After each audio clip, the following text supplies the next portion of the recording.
ہم کریں گے ہر مظلوم کی حمایت۔ السلام علیکم، میں ہوں حرین فاطمہ اور آپ دیکھ رہے ہیں حمایتی نیوز HD چینل۔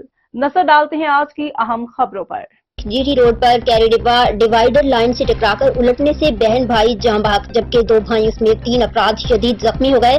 بتایا گیا کہ لاہور کے رہائشی 4 بہن بھائی امتیاز بی بی، محمد رفیق، لطیف احمد، نوید احمد کیری ڈبہ جس کو ڈرائیور علی احمد چلا رہا تھا میں سوار ہو کر جہلم جا رہے تھے۔ راستے میں سادھو کے قریب ڈرائیور کو نیند آ گئی جس سے کیری ڈبہ ڈیوائیڈر لائن سے ٹکرانے کے بعد الٹ گیا جس سے امتیاز بی بی، 65 سالہ محمد رفیق موقع پر جاں بحق ہو گئے جبکہ لطیف احمد، نوید احمد اور ڈرائیور علی احمد شدید زخمی ہو گئے۔ اطلاع ملنے پر ریسکیو 1122 کی ٹیم نے موقع پر پہنچ کر زخمیوں کو طبی امداد دی اور متوفیان کی نعش اور زخمیوں کو ہسپتال پہنچایا۔